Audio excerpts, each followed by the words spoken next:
Bonjour Élise.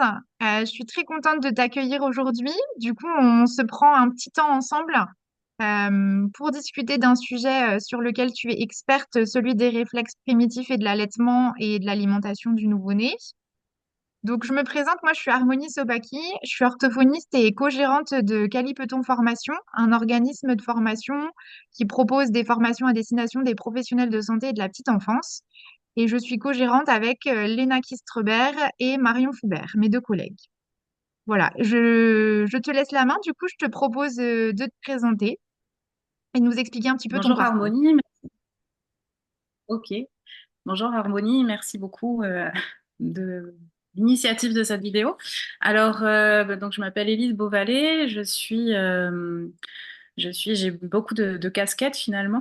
Je suis consultante en lactation IBCLC depuis 12 ans, maintenant 13 ans même. Et je suis aussi accompagnante en IMP, intégration motrice primordiale, donc un travail qui se sert beaucoup, qui s'appuie beaucoup sur les réflexes archaïques. Ça depuis 2018. Et en fait, cette approche, quand j'ai découvert le monde des réflexes archaïques en 2018, ça a été une énorme révélation pour moi. J'en avais entendu un petit peu parler du point de vue de l'allaitement, mais j'avais pas imaginé à quel point ils étaient présents partout, tout le temps dans notre vie, et à quel point la période périnatale était une période très, très, très sensible du point de vue des réflexes. D'accord. Et ça a donné énormément de sens à tout ce que je pratiquais déjà, c'est-à-dire l'accompagnement de l'allaitement depuis la grossesse jusqu'au sevrage, l'accompagnement de la diversification alimentaire aussi. Et puis, je suis également monitrice de portage et monitrice de massage bébé. Et en fait, toutes ces choses-là ont pris une autre dimension et l'approche des réflexes a donné une dimension très transversale à tout ça. Et là, je me suis dit, waouh, il y a vraiment tellement, tellement de choses qui se passent chez le tout petit. C'est la base, c'est les fondations. J'en avais déjà un peu, un peu l'idée, mais là, c'est venu confirmer. Et c'est tellement important d'avoir des notions sur ce qui se passe du point de vue des réflexes chez le tout petit pour comprendre comment il se construit, pour comprendre comment il se développe que voilà, ça m'a donné. Il n'y avait pas encore forcément de formation qui existait sur les réflexes chez le tout petit. C'est vrai quand on suit les cursus en général sur les réflexes archaïques, on commence à travailler sur l'enfant qui est scolarisé en Ouais. CP, CE1. Enfin voilà, Un on peu commence plus à grand. travailler sur l'enfant à partir de 7 ans, voilà. Il y a des approches au niveau très très ludique, notamment avec Perrine Henri Dolnoy qui propose Neuroludo, qui sont des approches par le jeu de l'intégration D'accord. des réflexes. Et chez les bébés, il n'y avait rien pour moi qui était complet. Et voilà, c'est pour ça que j'ai beaucoup, beaucoup travaillé sur le sujet. J'ai expérimenté, j'ai la chance d'avoir des bébés au quotidien dans mon cabinet ou d'animer des ateliers collectifs où j'ai été aussi accueillante dans un lieu d'accueil enfants-parents pendant pas mal d'années. D'accord. Donc, je me suis servie de toutes mes observations et puis des expérimentations que j'ai pu faire, proposer aux parents pour mettre en place des outils pour observer d'une part, pour tous les pros qui pourraient s'intéresser au sujet, Ouais. leur donner des grilles d'observation, des repères, des choses comme ça, et puis aussi pour pouvoir agir et proposer des outils qui soient accessibles et transmissibles très facilement à des parents novices. Voilà, donc c'est sensibiliser un peu à la fois les pros et les familles sur tout ce qu'on peut mettre en place pour aider le bébé. Voilà. Super, ton parcours est vraiment très riche, Élise, effectivement. Et bah, du coup, si on rentre un peu dans le vif du sujet, est-ce que tu peux nous expliquer ce qu'est un réflexe archaïque éventuellement, quels sont les enjeux de son intégration et quelles conséquences ça peut avoir, cette non-intégration éventuellement? Oui, alors là, on rentre direct dans le sujet. Alors, les réflexes, si je devais définir simplement les choses, pour moi, ça consiste en un moyen de communication entre le cerveau et le corps. D'accord. Euh, Comme un système d'information qui correspondrait on va simplifier comme un câble, un câble électrique, voilà, qui va permettre non seulement à la personne de capter des informations de son environnement, c'est que ces informations soient reçues par le cerveau de manière la plus précise possible pour que le cerveau puisse lui envoyer une réponse corporelle Mm. d'adaptation à l'information reçue par le message, quoi. Voilà. Ouais, Et super. donc, du coup, les réflexes, c'est le kit de survie dont est doté le bébé à sa naissance. Ils vont lui servir énormément en fin de grossesse, déjà, pour se positionner, tout ça. Ils vont lui servir pendant la naissance. Donc, il y a toute une chorégraphie qui se met en place au moment de la naissance du bébé. Et ensuite, ils vont lui servir à une chose très, très, très importante, qui est de pouvoir s'allaiter et Mm. donc s'alimenter, créer du lien avec sa maman et puis avec les adultes proches de lui au moment de sa naissance. Et, euh, et donc le bébé, il est accompagné par ses réflexes primordiaux, euh, sans lesquels il pourrait pas survivre à sa naissance.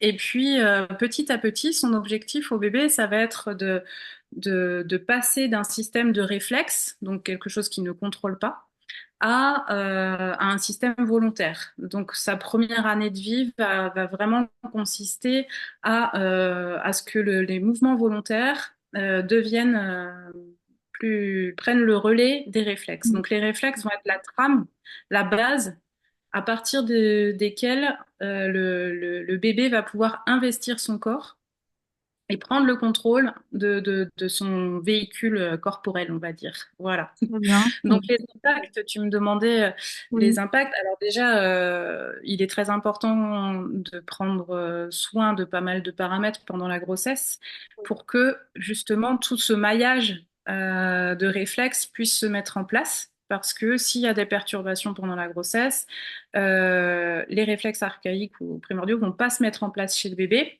Et donc D'accord. ça risque de poser problème déjà pour sa naissance et puis par la Mm. suite. Donc Donc, il déjà faut in que ces utero. réflexes Je s'installent. veux...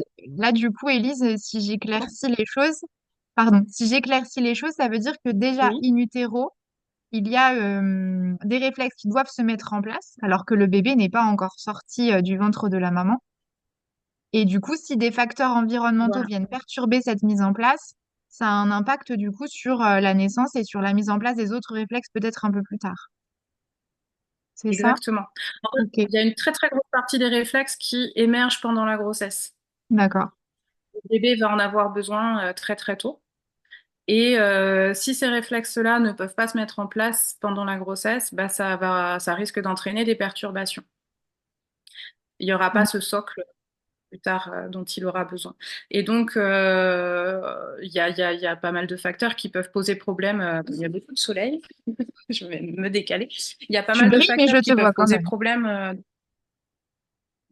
Merci. Dès la grossesse, et donc on va avoir des chocs émotionnels, des gros Mm. stress, des problèmes de mobilité, des femmes qui seraient alitées par exemple, des angoisses par rapport à la santé du bébé, des choses comme ça. Et puis la prématurité aussi, qui Mm. va être très problématique du point de vue des réflexes, parce que le bébé aurait besoin de terminer la gestation, parce qu'il y a beaucoup, beaucoup de réflexes qui se mettent en place à la fin de la grossesse. D'accord. Voilà. Et donc, du coup, si ça se met pas en place, ça peut poser problème pour la naissance, mais aussi pour la suite, puisque c'est à partir des réflexes que le bébé construit ensuite sa motricité volontaire. Bien sûr. D'accord. Et donc, les réflexes, quand ils sont, alors soit ils sont absents alors qu'ils devraient être là, donc là Oui. c'est problématique, notamment en parlant d'allaitement, bah, le réflexe de succion, s'il n'est pas Mm. là, il va falloir aller le déclencher. Tout à fait. Mais il y en a beaucoup d'autres. Soit ils s'expriment de manière exacerbée, ils sont beaucoup trop forts et D'accord. donc ils vont parasiter complètement le bébé. Et je peux citer un exemple, par exemple dans l'allaitement, un bébé qui va être en état de stress, bah, tous ses réflexes vont être exacerbés, donc ses mouvements vont être beaucoup trop forts et du coup, ça peut entraîner bah, des difficultés pour la maman pour installer Mm. son bébé, des problèmes d'interprétation du comportement du bébé aussi, où elle croit des fois, par exemple, que le bébé il boxe le sein, donc elle croit à tort que le bébé n'a pas envie de téter, alors qu'en fait, il a très envie, mais il n'a pas trouvé le bon chemin Mm. et il est trop activé dans ses réflexes pour qu'il se manifeste de manière adaptée. Ou alors, on va avoir des réflexes qui sont hypoactifs, c'est-à-dire qui se manifestent pas suffisamment fort. Et voilà, donc on a une espèce de balance, c'est-à-dire que un réflexe, il a tout un processus d'évolution, mais Oui, quand il doit s'exprimer, soit tout va bien, il s'exprime au bon moment de la bonne manière, soit il est hypoactif, soit il est hyperactif, ou soit d'accord. carrément il n'est pas là. Voilà. Ok, très bien. Mais oui, parce que du coup, tout à l'heure, tu donnais les mots qui m'ont bien marqué. Tu parlais d'ajustement, d'adaptation. Enfin, voilà, tous les mécanismes doivent être équilibrés, j'imagine, pour justement permettre la meilleure adaptation du bébé et une réponse motrice la plus précise ou la plus juste possible en lien avec ce qui se passe à un instant T. Et du coup, c'est ça qui fait que l'équilibre est là, finalement. Mhm, tout à fait. Et on va essayer, maintenant qu'on comprend un petit peu tous ces mécanismes-là, on va essayer d'apporter l'environnement optimal pour le bébé pour que lui puisse aller mobiliser ses ressources et mobiliser ce qu'il sait faire, ses compétences, pour que ses réflexes puissent évoluer correctement. Super, très bien. C'est très intéressant. Merci beaucoup, Élise. Et du coup, tu nous parlais, tu suis les enfants, si j'ai bien compris, sur leur schéma alimentaire aussi, lorsqu'ils sont un petit peu plus âgés, lorsqu'ils passent à la diversification alimentaire, au morceau, c'est ça? Oui, tout à fait. Oui, très bien. Et du coup, est-ce que tu constates bien que quand les réflexes ne sont pas forcément dans un plein équilibre dès la naissance, tu as aussi des difficultés par la suite sur les autres transitions alimentaires? Oui, exactement. Donc on va retrouver, si on n'en a pas pris soin dès le départ et qu'on ne s'est pas interrogé sur comment ça se passe pour un enfant donné tôt, et qu'il y a des petites choses qui parasitent, qui paraissent pas forcément hyper importantes au début, bah, ces choses-là, vu que c'est le socle, vu que c'est les fondations, bah, ça va s'amplifier et on peut retrouver par la suite des difficultés au niveau de l'oralité, au niveau de la mise en place, donc des problèmes au niveau de la mise en place de la diversification alimentaire, avec tout ce qui va être texture, déglutition, mastication, etc. Enfin voilà, on va retrouver pas mal de problématiques. Et puis, enfin ça c'est qu'un aspect, mais on peut retrouver aussi beaucoup de choses dans le comportement du bambin qui grandit, et puis de l'enfant plus tard, quoi. D'accord. Et est-ce que tu as l'habitude, du coup, comme tu travailles sur quelque chose de très transversal, tu l'as nommé comme ça tout à l'heure et j'ai trouvé ce mot très chouette. Est-ce que tu peux nous dire un petit peu avec quel autre professionnel de santé ou de la petite enfance tu as l'habitude de collaborer du coup dans l'accompagnement de la dyade mère-enfant? Alors, il y en a beaucoup. Ils sont très nombreux Oui, parce qu'en fait, tout le monde est concerné sans le savoir en plus. C'est ça qui est oui, rigolo. Alors, déjà, chez la femme enceinte, je vais travailler beaucoup avec des sages-femmes, avec des oui, gynécos, avec des doulas aussi qui vont orienter des futures mamans en disant, bah, tiens, là, il y a telle problématique pendant la grossesse, ce serait peut-être bien que vous consultiez pour être sûr que tout se met bien en place du point de vue, enfin pour vous, du point de vue de vos réflexes et de ceux de votre bébé, pour oui, optimiser la naissance et la suite.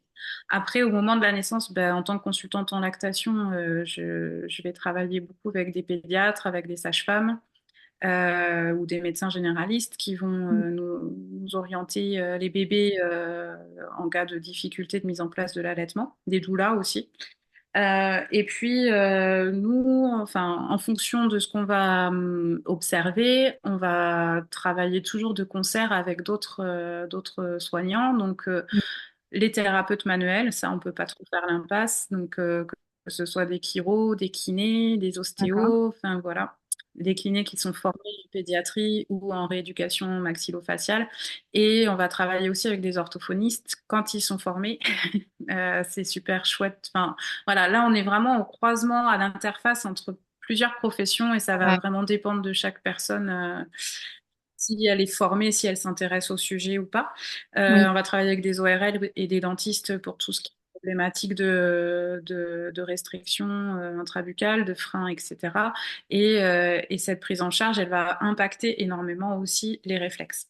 D'accord. Voilà. Très Et bien. ensuite, on va travailler avec des assistantes maternelles qui vont repérer Mm. des choses quand elles sont sensibilisées. Elles vont pouvoir repérer des Mm. choses ou des personnels de crèche aussi, hein. Ouais. Et puis nous orienter les bébés assez tôt. Donc je fais pas mal de consultations de bébés qui sont orientés par des crèches ou des asthmates. Super, c'est très chouette ça. Après, on va travailler beaucoup avec des psychomotrices et des psychologues aussi pour les bambins, par exemple, des difficultés de comportement, des enfants qui seraient très agités, qui auraient des problèmes de sommeil, des problèmes Oui. d'énurésie, tout ça. C'est pas mal de faire un petit check-up et de voir au niveau des réflexes si tout est en place, si tout est OK. Voilà, avant qu'il y ait une prise en charge ou pendant une autre prise en charge, ça va faciliter, ça va fluidifier le travail du spécialiste à côté, quoi. Oui, bah oui, parce qu'on peut le redire, peut-être, Élise, tout à l'heure, tu as vraiment parlé de fondation pour le bébé qui venait de naître. Mais du coup, Mm. toi, en lien avec ta casquette, on parle surtout effectivement des réflexes et de l'allaitement. Mais les réflexes ont un impact, tu l'as dit là, sur le sommeil, sur la motricité, sur l'émergence des apprentissages, des émotions, du coup. Voilà, pouvoir gérer ses émotions au quotidien, adopter un comportement, on va dire, ajusté en termes de sociabilité aussi, créer des liens avec les autres. Enfin, voilà, c'est vraiment toute la construction de ce petit être qui est basé sur la présence et la fonctionnalité de ces réflexes finalement. Exactement. Voilà, c'est Pas sûr que que l'alimentation. quand on reçoit des enfants un petit peu plus âgés et que des fois il y a des conflits avec les parents qui comprennent pas comment leur enfant fonctionne et qu'on leur explique que ben tout ce qu'il perçoit de son environnement c'est perçu de manière c'est pas bien dosé, c'est pas bien calibré. Du coup, tous ces récepteurs sensoriels, ils sont en état d'alerte permanent, ou alors justement pas du tout, ils perçoivent rien parce que ces récepteurs sont pas activés et du coup, ben ces réponses vont pas forcément pas être adaptées. Voilà. Donc soit c'est un problème de réception, soit c'est un problème d'envoi du message aussi dans le corps et puis de réponse adaptée. Mais en tout cas, tout ça fait que, comme tu disais, l'enfant se sent il n'est pas pleinement dans son corps réagit pas comme il voudrait, et il réagit encore moins comme les adultes voudraient que ça fonctionne, donc comme on lui demande. Donc ça crée des frustrations énormes. Oui. Et donc on retrouve pas mal d'états de colère ou de désorganisation, des choses comme ça chez des tout petits qui sont liés à ces problèmes de perception et de calibrage. Donc moi je leur dis c'est comme si vous investissiez, enfin vous prenez le volant d'une voiture et en fait elle réagit pas du tout comme vous pensez qu'elle allait réagir, bah ça va vous mettre complètement en stress et du coup vous allez être plus, enfin vous n'allez plus être disponible pour le reste parce que vous allez essayer de prendre les manettes de ce véhicule-là qui répond pas, vous allez essayer de comprendre comment ça marche et tout, et puis vous allez mettre en place des compensations qui vont vous coûter une énergie monstrueuse et il Oui. n'y a plus de disponibilité pour le reste, pour être détendu, pour explorer, pour voilà. Donc je trouve que c'est apporter un regard. C'est super intéressant du point de vue de la relation parent-enfant aussi parce Oui. que ou enseignant-enfant comme pour les plus grands. Et ça, ça commence très très tôt quand on installe une maman avec son bébé pour une tétée, bah, dire aux parents, regardez là ce qu'il est en train de faire avec ses pieds. Vous vous rendez compte, là, il y a 5 réflexes au niveau des pieds qui sont impliqués dans l'allaitement. Vous imaginez 5 réflexes. C'est énorme Et pour une petite partie de son corps, justement. Voilà. tout à fait. Et puis on parle pas des autres en fait. On en a répertorié et ça c'est, je remercie vraiment du fond du cœur Suzanne Colson parce que elle a apporté cet éclairage tellement précieux là-dessus. Donc c'est la première personne qui m'a parlé des réflexes archaïques et et qui a vu à quel point ils étaient importants dans la mise en place de l'allaitement. Et c'est sûr qu'avant ça, on pensait que les réflexes, c'était juste un truc qui montrait que le système nerveux central était en bon état, et puis Tout basta, à quoi. fait. Après, Mm. voilà, donc on les teste. Donc il y a beaucoup de professionnels de santé qui disent oui, oui, j'en ai entendu parler. Ils connaissent les tests au moment de la naissance et puis dans les premiers mois qui suivent la naissance. Et puis après, on n'en parle plus. Sauf qu'ils sont toujours là. Ils sont toujours là d'une manière ou d'une autre, ils sont toujours là. Et donc Suzanne Colson a apporté cet éclairage-là sur l'allaitement par ses observations très très fines. Et je trouve ça génial de pouvoir sensibiliser les parents super tôt en disant, bah, regardez, là, ce qu'il est en train de faire, ça a du sens. Tout à fait. Ça a du sens, il est en train de construire ça à partir de ce mouvement-là. Voilà. Et ce On, mouvement-là, on les... il peut se faire grâce aux conditions dans lesquelles vous avez mis votre bébé, parce que là, il est dans ses pleines capacités pour exprimer ce qu'il sait faire. Tout à fait, on vient renforcer la lecture que le parent peut avoir de son bébé et on sait à quel point en plus c'est une période hyper fragile, le début, le démarrage de ce postpartum, de toute la rencontre, on va dire, parent-bébé. Du coup, on vient appuyer grâce à un outil supplémentaire, en fait, une meilleure compréhension, un meilleur regard sur ce que le bébé sait faire, parce qu'effectivement, il sait faire plein de choses, hein. Là-dessus aussi, on peut le dire parce qu'il y a encore des fois des ancrages sociétaux, je dirais, qui disent, enfin, qui peuvent laisser penser que le bébé ne fait pas grand-chose, ne sait pas dire grand-chose quand il sort du ventre de sa maman. Mhm, tout à fait. Et toutes ces étapes de transition, faut pas oublier qu'il vient d'un milieu très aquatique Oui, où il n'avait pas de repères spatiaux, de son repère corporel, il y avait juste un peu son enveloppe et puis son centre, son cordon ombilical relié à son nombril.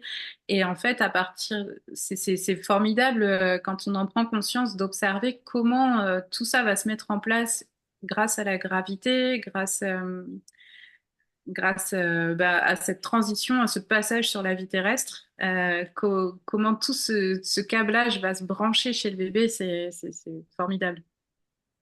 eh bien, super, Elise, merci beaucoup pour toutes ces explications là qui sont très riches. Est-ce que pour les professionnels de santé qui voudraient lire un petit peu ou se pencher sur le sujet avant de faire une formation, est-ce que tu aurais un ouvrage ou deux justement à recommander? Alors là, comme ça, il m'en vient deux. Alors il y a l'allaitement instinctif de Suzanne Colson, qui est vraiment la base, je trouve, Oui, de la compréhension. référence. La référence, voilà, pour l'allaitement. Et ensuite, bah, il y a le grand livre des réflexes de Sally Godard, Blight, qui a été traduite par Paul Landon et qu'on trouve aux éditions Ressources Primordiales. D'accord.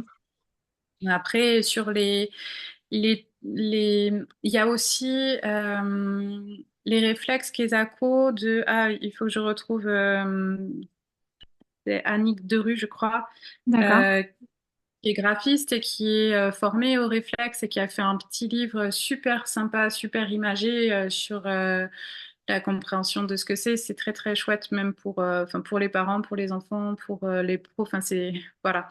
Bah, très C'est bien. Bah, du coup, tu pourras me les mettre références. éventuellement ces références dans un mail et puis je pourrai les transmettre sous les posts où on publiera la vidéo du coup. Très bien. Ok. Et puis Ouais, ouais. les petits livres imagés, là, j'imagine que du coup, c'est un outil facilement utilisable avec les enfants, justement. Alors, certes, pas les nourrissons, mais ou même les parents. Mhm. Tout à fait. Et moi, j'ai pour habitude, quand je reçois des enfants un petit peu plus grands, de faire un dessin, un schéma de leur corps et de montrer leur cerveau, le cerveau archaïque, le cerveau limbique, le cortex, et puis de montrer comment c'est relié avec le corps, et puis D'accord. de dire, ben voilà, tu vois, tu captes des informations, ton petit réseau, là, ton petit fuseau de neurones, il va emmener ces informations-là à ton cerveau crocodile. Et puis le cerveau crocodile, il va répondre. Et puis des fois, ben, le message, il se perd un peu, ou alors il n'arrive pas au bon endroit, ou avec pas la bonne intensité. Et puis du coup, le cerveau crocodile, il a tendance à s'affoler, à s'agiter. Et c'est pour ça que tu réagis de manière un peu agitée, un peu violente, un peu. D'accord. Et du coup, c'est trop rigolo parce que les enfants très tôt, hein, moi j'ai un tableau blanc ma salle de consultation et j'ai des feutres qui sont accessibles aux enfants. Et en fait, ils effacent mon schéma, ils redessinent et ils montrent et ils expliquent aux parents à leurs parents, bah, tu vois, là, c'est mon cerveau crocodile et tout ça. Enfin, ils investissent complètement l'explication et je trouve ça génial parce que du coup, à la fin de la consultation, c'est une équipe qui repart avec des parents qui comprennent mieux comment fonctionne leur enfant et qui se rendent compte de leur rôle, de l'importance de leur rôle. Et il n'y a pas que les spécialistes qui peuvent œuvrer, mais c'est toute une équipe. Donc, il y a les parents Ok. et qui vont pratiquer des petites activités, des outils très simples qu'on leur transmet avec leur enfant au quotidien. Pour pouvoir l'aider. Ben, c'est super, effectivement, tu parles du partenariat parental. Là, c'est une clé, effectivement, pour permettre à l'enfant de progresser, bien sûr. Et ben, super, Élise. Et du coup, tu es formatrice. Hein, tu l'as pas encore évoqué, je crois, dans ta présentation, mais tu es formatrice dans ce domaine et on aura la chance de pouvoir t'accueillir l'année prochaine en 2025 pour une formation autour des réflexes de l'allaitement et de l'alimentation du nourrisson. Est-ce que tu peux nous parler un petit peu justement de cette formation, à qui tu la proposes, combien de temps elle dure et puis ce que tu as intégré à ton programme? Alors, elle est en deux temps. Le premier temps, ça va être une journée de découverte des réflexes qu'on a appelé turbo réflexe. Donc, cette journée-là va être en visio. Et c'est pour les personnes qui auraient jamais entendu parler des réflexes ou vraiment qui ont une idée très, très imprécise de ce que ça peut être, pour découvrir l'univers des réflexes, découvrir ce que c'est. Donc, on aborde vraiment la vie d'un réflexe, comment il évolue, puis les principaux réflexes de base, parce que j'ai pas précisé, mais on en a répertorié une bonne soixantaine à la naissance. Donc, C'est voilà, beaucoup. du coup, c'est un univers complet. Et, hum, et ensuite, donc la formation de 4 jours sur l'allaitement et la mise en place d'alimentation chez le tout petit, du point de vue avec le regard sur les réflexes. Et donc, ça va être, pour moi, l'objectif, c'est que d'apporter au professionnel qui fait cette formation, de lui apporter des repères, des grilles de lecture sur qu'est-ce qu'il y a à observer, comment observer. Ensuite, comment bah, se faire une analyse de ce qui se passe. Et à partir de ça, quels outils on peut mettre en œuvre, quels outils on peut proposer à la dyade mère-bébé et puis aussi aux personnes qui entourent cette dyade pour œuvrer le plus vite possible, pour remettre le plus vite possible en fait un tout petit sur ses rails euh, et qui puisse évoluer correctement. Donc Super. voilà, Surtout dans ce domaine de l'alimentation qui est la fonction la plus importante après celle de ventilation. c'est ça, c'est ça, c'est ça. Et donc les impacts, ils sont énormes. Donc plus on peut agir tôt, plus ça va se faire de manière très très douce et ludique. Et, euh, et plus c'est facile en fait. C'est vrai Oui, qu'on en parle souvent entre professionnels que je reçois dans mes stages. Des fois, on se dit on n'a pas beaucoup de mérite à travailler sur des tout petits parce que il suffit qu'on leur remontre le bon chemin, qu'on active sensoriellement des petites zones et hop, ils apprennent très très vite les bébés. Donc, super. quand on a conscience de tout ça et de tout le potentiel, enfin tout ce qu'on a dans nos mains et notre potentiel qu'on a avec des outils très très simples, bah c'est génial quoi. En fait, c'est vraiment on fait un travail impressionnant avec 3 fois rien quoi. Oui, Donc c'est et des vraiment fois en très peu de l'idée que je temps veux aussi. transmettre. Oui, c'est ça. Ouais, ouais. Hop, on active des choses et puis le bébé il fait ah oui c'est vrai, ah oui c'est vrai je peux faire ça. Et on vient redonner de la conscience là où il y en avait pas. Et puis c'est bon quoi. Donc mon objectif c'est vraiment de fournir ces outils-là aux professionnels. Et je suis quelqu'un d'assez méthodique et je fais des manuels de cours assez complets avec des cartes mentales qui vont D'accord. permettre aux professionnels, ah, j'ai telle problématique, voilà ce qu'il faut que j'observe et voilà ce que je peux proposer.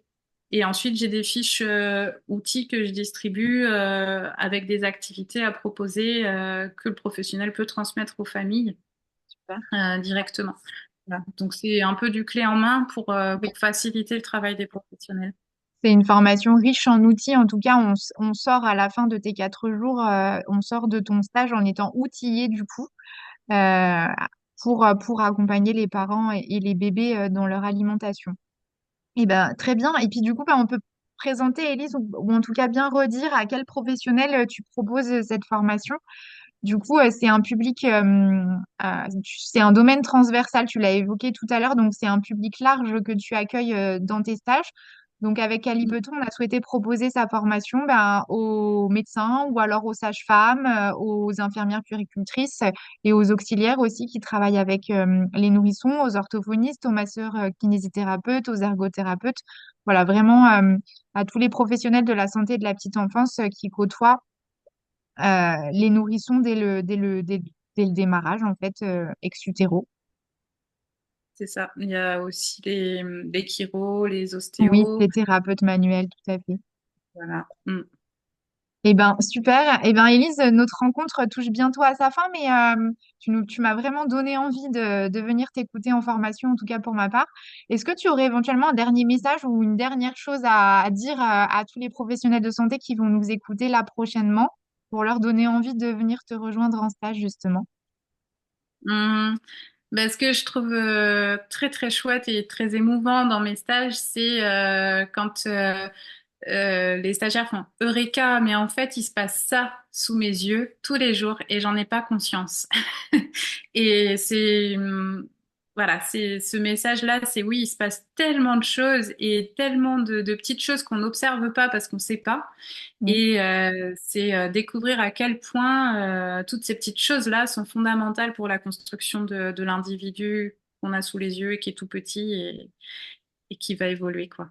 Oui, et très souvent aussi, en tant que professionnel de santé spécialisé dans une branche, on a une lecture de l'enfant liée forcément à ce qu'on a appris pendant nos études ou pendant nos formations qui sont, je dirais, uniprofessionnelles, en fait, où on est tous ensemble de la même profession. Donc, des fois, on n'élargit pas forcément notre regard et des fois, c'est aussi le croisement des compétences, le croisement des points de vue qui est possible justement quand on a un public un peu plus élargi dans une formation, qui permet voilà, d'ouvrir un peu cette lecture de ce qui se passe dans le bureau, dans le cabinet et qui nous permet une compréhension différente, une analyse différente et du coup, bah, forcément, la mise en place d'autres outils parfois. Mhm.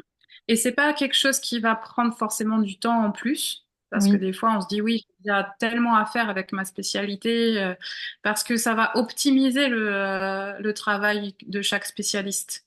Ça va permettre aux parents d'entretenir ce qui a été mis en place au cours d'une séance et de oui, pouvoir le prolonger et vraiment l'ancrer chez l'enfant.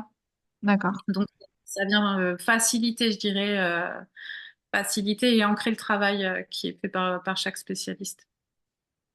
Eh ben, super, merci beaucoup Élise. Je te propose du coup de terminer notre rencontre sur ces mots. J'espère que on a donné envie du coup aux professionnels de santé de te rejoindre l'année prochaine via l'organisme de formation Calipeton Formation. Vous allez pouvoir retrouver prochainement sur le site internet de Calipeton toutes les informations liées à la formation d'Élise. Et du coup, eh ben, on espère vous voir nombreux l'année prochaine. Je te remercie vivement, Élise. Je te souhaite une très belle journée et je te dis à très bientôt. Du coup, on t'accueillera à Vannes l'année prochaine et on est très contente de pouvoir te rencontrer en vrai cette fois-ci. Super, et ben merci. Et au plaisir de vous rencontrer, toute l'équipe, et puis les personnes qui voudront nous rejoindre dans cette formation. Merci, à très bientôt. Au revoir.